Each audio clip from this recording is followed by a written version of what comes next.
উপস্থিত আছোঁ মংগলৰ নিকটৱৰ্তী অধৰপৰা গাঁৱত আৰু অধৰপৰা গাঁৱত আমি এখন হাঁহ ছাগলী ফাৰ্ম দেখুৱাব বিচাৰিছোঁ আৰু কেনে পাঞ্জাৱ দেখুৱাব এগৰাকী শিক্ষিত যুৱক কুমাৰেশ দত্তই বুৰঞ্জী বিভাগত স্নাতকোত্তৰ ডিগ্ৰী লাভ কৰাৰ পিছতো কিন্তু এই ধৰণৰ হাঁহ কুকুৰা পালনেৰে স্বাৱলম্বী হৈছে। মই যাম পোনে পোনে কুমাৰেশ দত্ত আছে, তেখেতে সামাজিকভাৱেও বিশেষভাৱে জড়িত আৰু লগতে বুৰঞ্জী বিভাগৰ স্নাতকোত্তৰ ডিগ্ৰী গুৱাহাটী বিশ্ববিদ্যালয়ৰ পৰা আজি তেখেতে নিজেই এই ধৰণে কৰিছে। আপোনাৰ প্ৰথমতে আপুনি স্বাগতম জনাইছোঁ আৰু এই ধৰণৰ এটা মন কিয় আহিলে, কিমান ছাগলী আছে, কিমান হাঁহ? আচলতে 2020 চনত 2019 যেতিয়া লকডাউনৰ সময়ত ক'ভিডৰ যি মহামাৰীৰ যিটো পৰিৱেশ, সেই সময়ত আচলতে কিবা এটা কৰাৰ হেঁপাহ এটা লৈ মই আৰু মোৰ পৰিবাৰে এই চিন্তাটো কৰিলোঁ যে আমি আমাৰ নিজৰ মাটিডৰাত কিবা কৰিব পাৰোঁ নেকি। তেনেকৈ চিন্তা কৰি প্ৰথমতে আমি নেমু খেতিৰে আমাৰ এই মাটিখিনিত আমি আৰম্ভ কৰিছিলোঁ, গ্ৰীণ হাউচ এগ্ৰ'ভেট নাম এটা দি। তাৰ পাছত আমি Assam livestock and poultry corporation, তাতে আমি ট্ৰেইনিং লওঁ, 3দিনীয়া ট্ৰেইনিং লওঁ।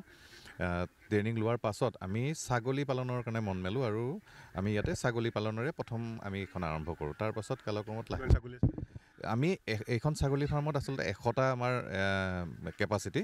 আমি 100টা কেপাচিটি যদিও সময়ত কেতিয়াবা বাঢ়ে কেতিয়াবা কমে, তেনেকুৱা হয়। বৰ্তমান ছাগলী অলপ কম আছে, লাহে লাহে কিছু সময়ত বাঢ়ে কমে তেনেকুৱা। আমি মেইনলি চিৰহী আৰু আছাম হিলগোট, আমাৰ যিটো থলুৱা আমাৰ ব্ৰিড, সেই দুটা ব্ৰিডত আমি কাম কৰি আছোঁ এতিয়া। হাঁহ কিমান আছে? হাঁহ আমাৰ এইটো বেটছত আমাৰ 300 আছিল, 300ৰ 100 ইতিমধ্যে বিক্ৰী হৈছে আৰু 200 আছে। আকৌ নেক্সট বেটছটো আমি এইকেইদিনতে মানে নৱেম্বৰৰ ফাৰ্ষ্ট উইকত আকৌ আৰম্ভ কৰিম। সেইটো বেটছেৰে আকৌ আমি বিহুৰ পাছলৈকে মানে মাঘ বিহুৰ পাছৰ বজাৰখনো আকৌ ল'ব পাৰিম, তেনেকৈ আগবাঢ়িম। কেনেকুৱা দেখিছে আপুনি ইয়াৰ কাৰণে? আপুনি কিবা চৰকাৰী ছাবচিডি বা সাহায্য পাইছে নেকি? চৰকাৰী ছাবচিডি বৰ্তমানলৈকে লোৱা নাই, কিন্তু আছে ছাবচিডি ল'বৰ কাৰণে আমি যত্ন কৰি আছোঁ। যথেষ্ট চৰকাৰৰ সুবিধা আছে। এতিয়ালৈ আপুনি পোৱা নাই ঠিক নহয়, মই লোৱা নাই আচলতে। কিছু আমি সুবিধা ল'বৰ কাৰণে আমি আগবাঢ়ি আছোঁ। এতিয়া বৰ্তমান নিজা খৰচত কৰি শিকি লৈছোঁ আচলতে বস্তুখিনি, আৰু ইতিমধ্যে আমি আগবাঢ়িছোঁ। NLM নেশ্যনেল লাইভষ্টক মিছন বুলি এটা খুব ডাঙৰ এটা প্ৰগ্ৰেম এটা আছে, তাৰ জৰিয়তে আমি এটা ছাবচিডি লোনৰ কাৰণে আমি আগবাঢ়িম, সেইখিনি কৰিম। আমি জানিছোঁ আপুনি স্নাতকোত্তৰ ডিগ্ৰীধাৰী, বুৰঞ্জী বিভাগত চাকৰিমুখী নহয়, এই ধৰণৰ এটা ব্যৱসায় আৰম্ভ হয়। আচলতে চাকৰি কৰাৰ মানসিকতা প্ৰথমৰ পৰাই নাছিল।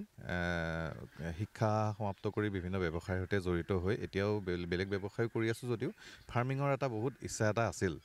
কি কৰিম সেইটো বাটটো পোৱা নাছিলোঁ, কিন্তু পশুধন নিগমৰ পৰা যিটো ট্ৰেইনিংটো লোৱাৰ পাছত নিজৰ কনফিডেঞ্চটো বাঢ়িল।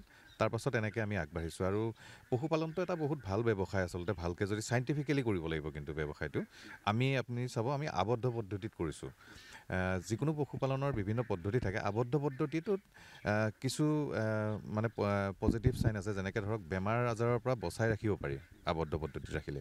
আমাৰ হাঁহখিনি ক'তো ওলাই নাযায়, ছাগলীখিনি ওলাই নাযায়। আমি খাদ্যখিনি তেওঁলোকক ইয়াতে যোগান ধৰোঁ। আমি আকৌ খাদ্যখিনি যোগান ধৰিবৰ কাৰণে আবদ্ধ পদ্ধতিত খাদ্যৰ খৰচটো আকৌ বাঢ়ে। সেইটো আমি কেনেকৈ মেইনটেইন কৰিম? কাৰণ পশুপালনত আচল হেঙাৰটো হৈছে খাদ্যখিনি।